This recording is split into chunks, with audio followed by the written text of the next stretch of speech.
Hi అండి, మీ పేరేంటి? నా పేరు సురేష్ అండి. ఓకే, ప్రజెంట్ రామ్ చరణ్ గారు గేమ్ చేంజర్ మూవీ వచ్చేస్తుంది. ఇటు పక్క డాకు మహారాజ్ బాలయ్య బాబు మూవీ వచ్చేస్తుంది. ఈసారి ఏ మూవీ చూస్తారు?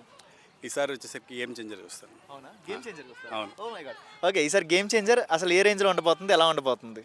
ఇది ఖచ్చితంగా హిట్ అవ్వాలి. ఎందుకంటే రామ్ చరణ్కి హిట్ కాకపోయినా పర్లేదు, కానీ మా శంకర్ గారి కోసం ఇది ఖచ్చితంగా హిట్ అవ్వాలని కోరుకుంటున్నాను. శంకర్ గారు మరి కొన్ని అప్ అండ్ డౌన్స్, కొన్ని మూవీస్ ప్రకారం 2-3 మూవీస్ ఫ్లాప్ ఉన్నాయని అంటారు.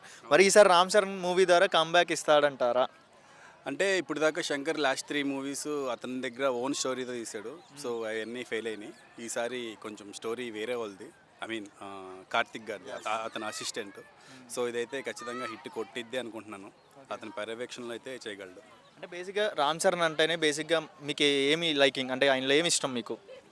అంతే, అతను కూల్నెస్, ఇంకా మేనరిజం, ఇంకా ఓవర్గా యాక్టింగ్ ఏం చేయకుండా ఏం కావాలో అదే చేస్తాడు. సో అది నాకు బాగా నచ్చింది. One of the biggest cutout in India 256 feet cutout in విజయవాడలో పెట్టారు మొన్న.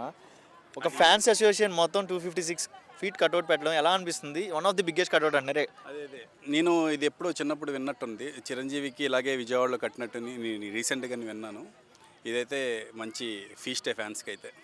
సంక్రాంతికి అయితే గట్టిగా ఈ సంక్రాంతి పండుగ స్టార్ట్ అయిందంటారు 1వ తారీఖు నుంచి, న్యూ ఇయర్ రోజు. అన్నీ దిల్ రాజు గారిదేగా, ఇంకా సో రైవలరీ ఏం లేదు, వన్ మ్యాన్ షో లేదు. అవునా?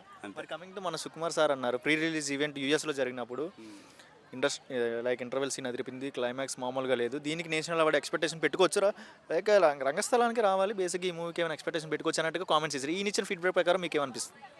రంగస్థలానికి రావాలి యాక్చువల్గా. మరి ఈ సినిమాకి అయితే పర్ఫార్మెన్స్ ట్రైలర్లో చూసిన ప్రకారం అయితే పర్ఫార్మెన్స్ అయితే టాప్ ఉంది. రామ్ చరణ్ గారిని బేసిక్గా 10 years బ్యాక్ ట్రోల్ చేసేవారు కదా, ఆయన యాక్టింగ్ రాదు, బిఎడ్ కూడా అటు ఇటుగా అనేది కంపెనీ అనేవారు. ఇప్పుడు ఆయన లుక్ ఎలా అనిపిస్తుంది, ఆయన స్టైల్ ఎలా అనిపిస్తుంది, యాక్టింగ్ గురించి ఏం చెప్తారు? అదే ఖచ్చితంగా అతను బాగా ఇంప్రూవ్ అయ్యాడు.